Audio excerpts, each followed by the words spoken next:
to I am back avec une nouvelle vidéo. Comme vous l'avez vu dans le titre, aujourd'hui on va discuter de Mami Wata. Mais juste vous dire, je filme cette vidéo là la nuit, donc si j'ai l'air un peu morte, you know why, ok? En débutant, Mami Wata, qui est-elle vraiment? Et on entame directement avec son nom, comme le nom le dit, c'est assez simple, Mami, maman, Wata, water, eau. Si on traduit tout ça directement au français, ça fait la mère des eaux. Bref, il y a aussi différentes personnes qui la nomment la reine des eaux, comme je l'ai dit, la mère de l'eau, la mère de tous. Si vous demandez pourquoi, scientifiquement parlant, on vient techniquement de l'eau. Nos ancêtres, ok, hyper primitifs, ont commencé à sortir de l'eau. Donc c'est pour ça que certaines personnes l'appellent la mère de tous. Et en même temps, la terre, elle est plus constituée d'eau que de terre. Nous-mêmes, on a un pourcentage hyper élevé d'eau dans notre corps. On est littéralement presque composé d'eau seulement. Bon, après avoir entendu tout ce que je vous ai dit, ce n'est pas étonnant que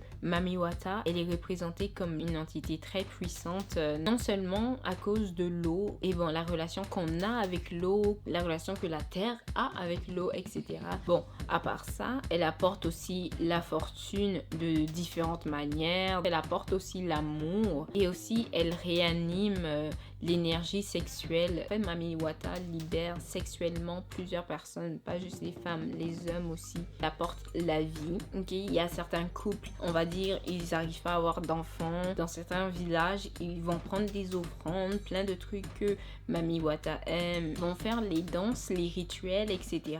La femme, bien sûr, elle va être mise dans l'eau. Ils vont la couvrir justement de fleurs, une grosse cérémonie spirituelle comme ça autour de la femme. Bref, il est dit aussi qu'elle apporte la chance, la fertilité, mais bon, on a déjà parlé de ça. Mami Wata, je voudrais qu'elle est vénérée à l'est, au centre et à l'ouest de l'Afrique. Je suis presque sûre, ok, qu'au sud de l'Afrique, il y a quand même plusieurs personnes qui croient à ça. Quand même, l'entité est née en Afrique. Bien sûr, ça c'est par rapport à l'Afrique, mais bien évidemment, c'est aussi une entité qui est vénérée en Amérique. C'est même que dans le vaudou haïtien, ils ont une entité qui s'appelle Dambala. C'est un peu une version masculine techniquement de Mami Wata. Ou est-ce que Mami Wata, elle est majoritairement vénérée? Bref, elle est vénérée dans la religion vaudoum, le vaudou haïtien, le folk catholicisme, le Odinani, le Yoruba et le voodoo de Louisiane. Bon, bien évidemment, il y a toujours eu énormément de questions par rapport à Mami Wata. Il y a certains chercheurs qui se sont dit, peut-être en essayant de trouver l'origine des mots qu'on a pris pour pouvoir créer le mot Mami Wata, on pourra trouver peut-être la source, l'origine en fait de cette entité-là. Bon, ils ont trouvé que les mots venaient de l'Égypte ancienne et de la Mésopotamie. Ok, c'est quand même il y a super longtemps. Le terme Mami, soit Mama, ça veut dire truth, vérité. Et Wati, water, en fait ça veut dire océan, eau. Techniquement ça veut dire la vérité, océan. Bon, en tout cas, ça fait pas vraiment beaucoup de sens, mais ils ont dit que c'est encore disputé. Bien sûr, il y a encore des disputes par rapport à l'origine de ce nom-là. Présentement, la réponse, je vous dirais, la plus fiable qu'ils ont donnée, c'est que ce nom-là, Mami Wata, il vient de l'anglais Piguin. Bref, tout ce que vous devez savoir, c'est que Mami Wata, c'est un nom utilisé littéralement partout en Afrique. Généralement, ce nom est utilisé pour décrire les esprits des eaux. Donc, bien évidemment, un continent aussi gros que l'Afrique, l'esclavage, etc., le fait que notre culture a été envoyée ailleurs, bref, on se retrouve avec différentes visions, différentes imageries de Mami Wata, différentes personnalités qui ont été collées à Mami Wata au fur et à mesure que le temps avance. Moi, je trouve la meilleure façon de voir ces différences-là, c'est en observant les arts, ok, les sculptures en bois que certains artisans font. Vous pouvez aussi voir malheureusement dans certains musées. Normalement, c'est des objets africains et il n'y a aucune raison pour que ça se trouve ailleurs qu'en Afrique. Donc, comme vous pouvez le constater, c'est vraiment presque chaque culture qui a sa différente version de qui est Mami Wata. Et d'ailleurs, moi je voulais souligner quelque chose parce que ça nous touche un peu plus, ok, parce que c'est du New Age, et c'est par rapport à maintenant, etc. Et le fait que plusieurs filles sont en train justement d'apprendre ça, c'est d'où leurs ancêtres venaient, c'est avant la religion en Afrique, il y avait quoi, etc. Il y a beaucoup de personnes qui confondent Mami Wata avec Oshun et Yemaya, si je peux dire. Après avoir fait les recherches que j'ai fait, Mami Wata, en quelque sorte, n'est pas Oshun ni Yemaya. Comme je l'ai dit, Mami Wata, c'est un nom qui a été donné à chaque entité dans le monde qui se trouve dans l'eau. Mais techniquement, la vraie de vraie Mami Wata, c'est l'entité même. Ce n'est pas Yemaya, ce n'est pas Oshun aussi. Bref, d'après moi, c'est pour ça que vous avez déjà vu Mami Wata dessinée sur plusieurs formes différentes. Maintenant, on va parler de son physique, de quoi elle a l'air, etc. Qu'est-ce qu'elle porte. Donc, comme je l'ai dit, Mami Wata, elle est souvent représentée comme une sirène des eaux. Et à la place de ses jambes, elle a une queue de poisson. Soit une queue de poisson ou une queue de serpent. Des fois même, elle va se présenter à vous sans cela, sans sa queue de poisson, sans ses serpents même sur elle, etc. Juste en forme humaine. Mais ce n'est pas un être humain. Elle se présente sous la forme d'une très très belle femme. Mais ne négligez pas qu'elle peut aussi se montrer sous la forme d'un homme. Quand elle vient, elle est habillée de la tête aux pieds d'une manière très classe. Elle peut avoir les vêtements dernier cri à la mode. Il dit généralement qu'elle a de très longs cheveux. Ses cheveux touchent même le sol. Elle a toujours des bijoux. Elle adore les bijoux en perles. Mais si elle se manifeste à côté des côtes, à côté de l'océan, généralement, la très grande majorité du temps, elle ne porte pas d'habits. Bon, on a légèrement survolé cela, mais comme je l'ai dit, elle a presque toujours un serpent avec elle. Et en anglais, on appelle ça a snake charmer. Ok, elle parle au serpent. Le serpent, il symbolise la divination et la divinité. Bon, après, si je vais vous parler de ça, ça risque d'être une autre vidéo hyper longue parce que le symbole du serpent a été diabolisé uniquement à cause de la Bible. Le signe du serpent n'a jamais été quelque chose de diabolique avant le colonialisme. Il est aussi dit qu'elle est beaucoup vue avec un miroir. Presque toujours, elle aura son miroir doré avec elle. Bon, il est dit, avec son miroir, elle est capable de voir le passé, le présent et le futur. Et son miroir aussi l'aide à faire des cérémonies, des incantations, des rituels d'adoration, etc. C'est un peu comme son instrument magique. Personnellement, je voulais souligner ça parce que la majorité du temps, son miroir, il est un peu représenté comme un signe de vanité, en mode oui, effectivement, c'est une belle fille Mami Wata, soit elle est toujours en train de se regarder, etc. Mais non, littéralement, son miroir est un instrument magique. Ok, maintenant, je vais vous parler de pourquoi tant de peur, ok? Pourquoi autant de peur autour de ce personnage-là? Bon, bien évidemment, Mami Wata, elle a des fans, ou si vous préférez, partisans. Il y a des gens, tu sais, qui lui font des offrandes, etc. Quelque chose qui a été observé dans certains villages, surtout les villages côtiers. Il est dit que plus d'une fois, les partisans de cette pseudo-religion ont déjà été trouvés noyés dans l'eau. On commence à lancer des filets dans l'eau. Rendu là, si la personne est tombée dans l'eau, il n'y a aucune chance que la personne ait survécu.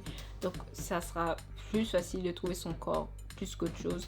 Mais le corps de ces personnes-là n'ont jamais été retrouvés. Et il est dit d'ailleurs dans la légende de Mami Wata qu'elle est capable de prendre qui elle veut en fait pour les envoyer dans son royaume souterrain ou bien dans l'au-delà, le monde des esprits. En fait, il est dit qu'elle ne garde pas les gens là-bas pour toujours. Tu sais, certaines personnes peuvent ressortir de cet endroit-là et généralement, il est dit que les personnes qui sont revenues de cela, ils sont littéralement soit devenus plus beaux physiquement, ils ont commencé à gagner plus de prestige, plus d'argent, etc. parce qu'elle t'a offert en fait sa bénédiction. Maintenant, tu peux voir la vie avec de différentes lunettes. Mais quand même, je pense la peur de tout ça, la peur de Mami Wata, elle a doublé en ampleur justement quand des gens qui ont aucun rapport avec tu sais, la pratique ou juste la vénérer, etc. ont commencé à disparaître dans les eaux. Justement, ce genre de choses-là vont créer une panique générale en mode c'est une sorcière, non, c'est pas quelqu'un de bien. Alors que si vous êtes éduqué minimalement sur la spiritualité et toutes ces choses-là, vous savez que normalement, vous ne devez pas rentrer dans une eau sans faire une offrande. Peu importe quelle eau, peu importe quelle rivière. Peut-être à l'Occident, ici, la personne le fait parce que c'est l'Occident. Mais chez nous, tu ne rentres pas dans n'importe quelle eau. Tu sais, il y a des touristes qui quittent d'ailleurs, qui viennent, qui ne connaissent pas la région, ni les mythes de la région. Ils se baignent la nuit et boum, on les retrouve plus. Mais en même temps, un truc à surligner, parce que à cause de toutes ces tragédies-là, les gens, lentement, ils ont commencé à coller le titre de sorcière à Mami Wata. Mais le truc, c'est que toute chose possède une polarité. Blanc, noir, feu, eau. C'est littéralement, chaque chose a une polarité. Et bien sûr, si on parle de Mami Wata, son côté maternel peut être représenté comme le fait que justement elle offre la possibilité à certaines personnes d'avoir des enfants, l'océan, etc., les dauphins, et toutes ces choses-là existent dans l'eau. En quelque sorte, si elle est la mère des océans, elle les permet en fait de vivre, parce que si elle ne le voulait pas, je vous promets qu'il n'y aurait rien dans l'océan. Dans certains villages en fait, des fois, ils vont se réveiller avec plein de poissons. Ils vont sortir de l'eau. Tous les poissons vont sortir sur la rive. Les pêcheurs de ces régions-là, ils ne ramassent même pas les poissons qui sont sur la rive. Ils les enferment dans quelque chose et ils vont les jeter. Parce que d'après eux, ce n'est pas quelque chose à manger. Ça veut juste dire que l'eau n'est pas content actuellement. Et justement, on glisse un peu dans son côté, je vous dirais, destructeur, quoi. Et on peut associer ça aux grandes vagues, les inondations. Comme le dicton le dit, personne est ennemi de l'océan. Je trouve en fait que c'est cette citation-là en vérité qui fait de l'honneur un peu à Mami Wata. Ok, comme je l'ai dit, si vous savez que vous êtes supposé de faire des offrandes avant de rentrer dans l'eau, si vous savez justement que c'est des genres d'entités qui existent depuis des millénaires, vous ne pouvez pas juste venir jeter ta pomme dans l'eau, tu fais pas d'offrande avant de rentrer là, tu sautes dans l'eau, tu fais ce que tu veux, tu fais même pipi dans l'eau. Personne est ennemi de l'eau, mais quand même provoque pas l'eau en quelque sorte. Je trouve qu'elle a pris le titre de sorcière que quand plusieurs mythes ont commencé à être mélangés à elle. Je trouve que c'est vraiment au niveau de l'ignorance. Beaucoup de gens ne savent pas de quoi ils parlent.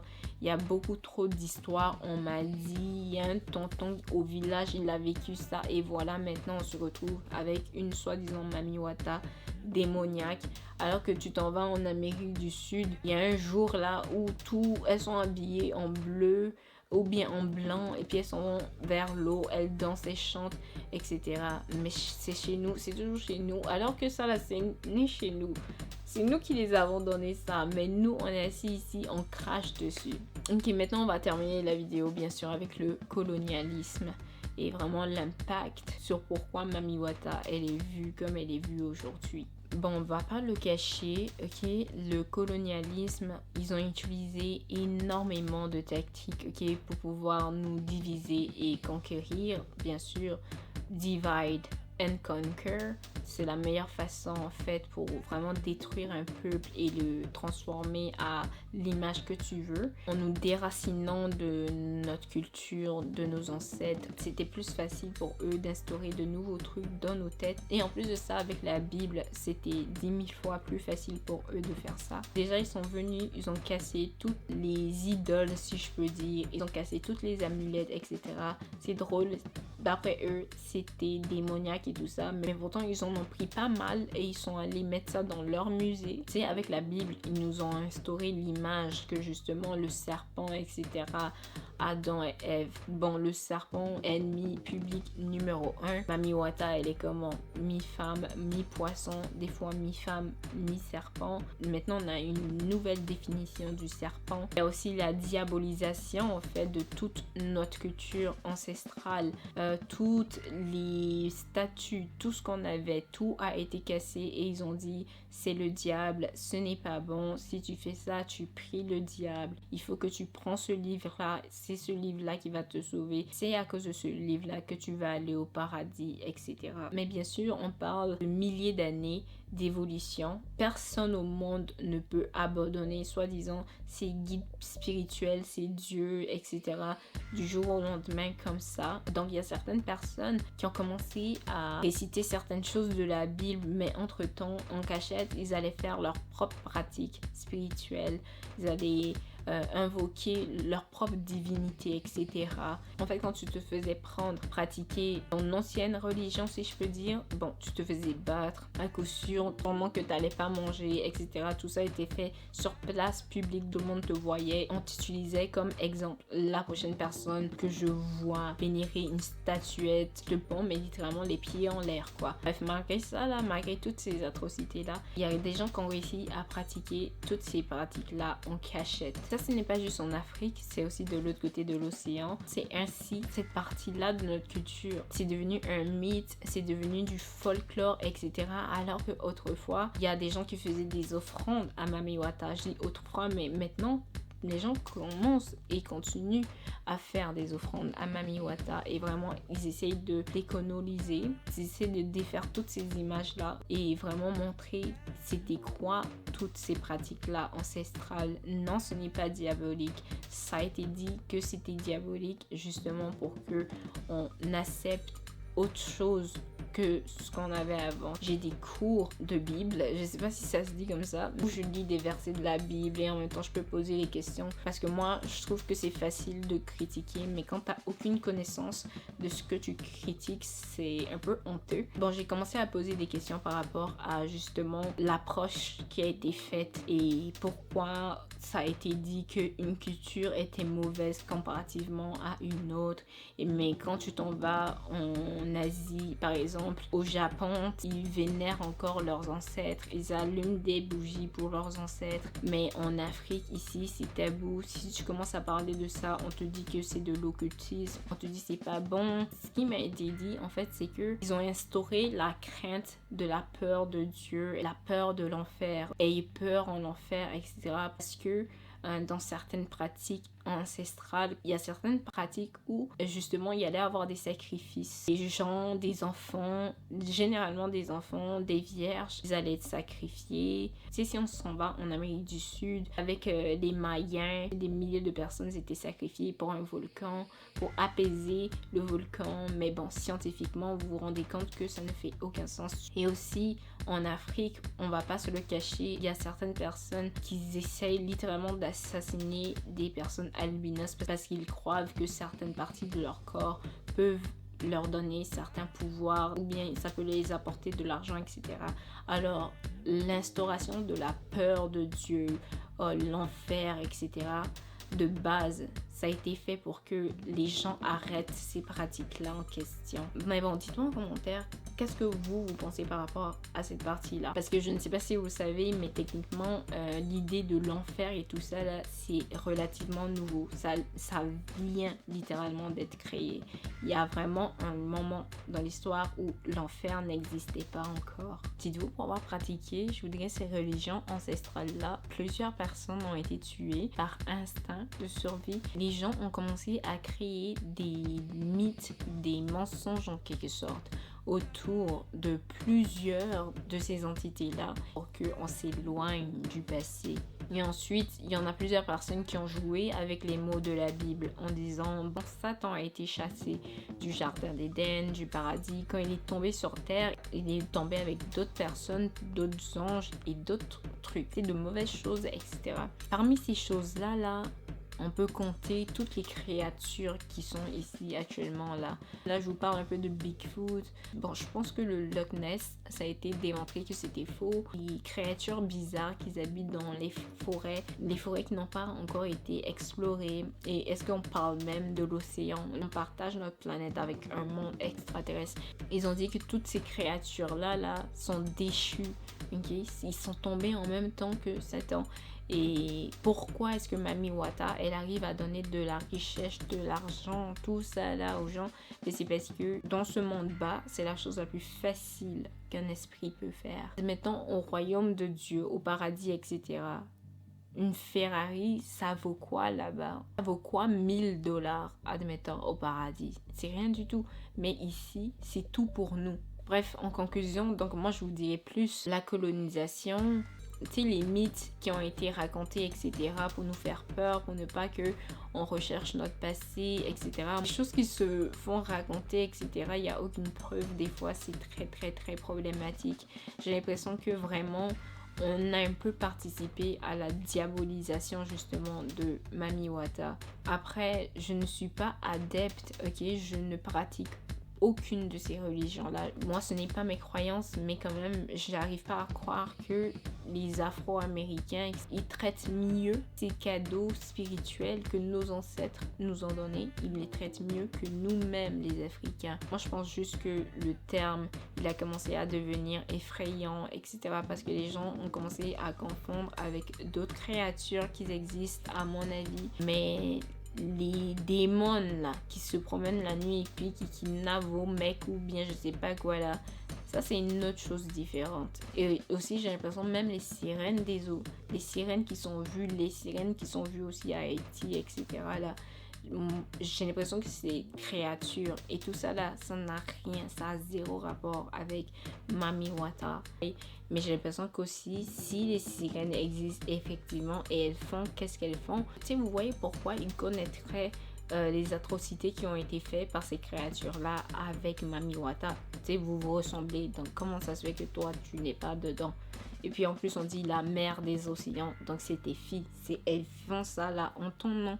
Bref, plein de mystères, hein. Malgré la vidéo d'aujourd'hui, je suis sûre que je vous ai laissé avec encore plus de questions. Parlons en commentaire de ce sujet. Après, je vous dis pas, commencez à la vénérer, c'est une bonne personne. Comme je l'ai dit, moi, je fais pas tout seul. On va se revoir dans ma prochaine vidéo. Alors, si vous avez bien aimé, mettez un pouce. Si j'ai vraiment hâte de voir ce que vous avez à dire en commentaire par rapport à cette vidéo-ci. Puis, on va se revoir dans ma prochaine vidéo. Alors, comme toujours, gros bisous, puis bye!